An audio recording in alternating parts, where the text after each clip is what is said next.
Premier jour de festival, un bon film, on est content. Internet, bonjour et bienvenue à Neuchâtel, au NIF, au Neuchâtel International Fantastic Film Festival, où les équipes de Clone Web sont très contentes d'aller pour vous trouver des petites perles, des bons films. Et ça tombe bien parce qu'on va commencer dès le premier jour, et ça c'est la classe, avec un film qui va nous permettre de traverser les frontières et de ne pas passer en France, mais en Espagne. Ça s'appelle Irati.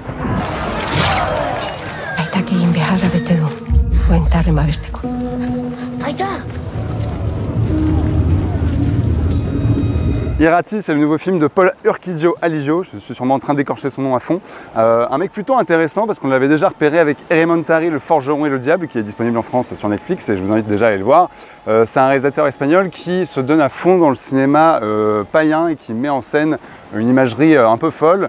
Et là, Irati, c'est un projet très ambitieux, c'est son deuxième film, c'est entièrement en langue basque, ça se passe au 8e siècle et c'est l'histoire du fils d'un ancien seigneur de Valais qui doit reconquérir le trône en allant chercher le cadavre de son père, puisque son cadavre dans sa tombe a été remplacé par des choses un petit peu étranges. Et donc ils vont partir avec des chrétiens et des musulmans dans des terres un petit peu obscures avec une guide, pour essayer de trouver le trésor de Charlemagne et pour retrouver éventuellement le corps du père. C'est évidemment le prétexte à une imagerie complètement folle. On est vraiment dans cette idée de confrontation des idéologies, des religions, etc.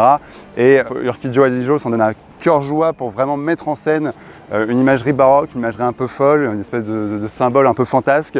Il y a notamment dès le début du film quelqu'un qui se sacrifie au beau milieu d'une bataille et d'un seul coup il y a des rochers énormes qui tombent du ciel pour écraser tout le monde. Il y a des femmes qui ont des pieds un petit peu étranges, un petit peu de canards et des choses comme ça, des créatures un petit peu fantaisistes et fantastiques.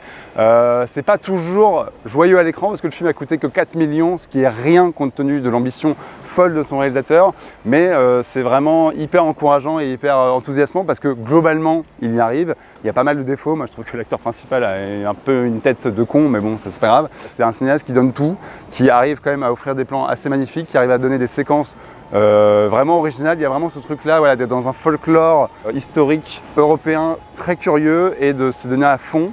Donc c'est super encourageant, c'est super enthousiasmant et j'espère que ça parviendra à franchir les frontières comme l'avait fait son précédent film Elementary. En tout cas, c'est le signe que le cinéma européen fantastique est quand même assez vivace et plein de bonnes idées et plein d'ambition.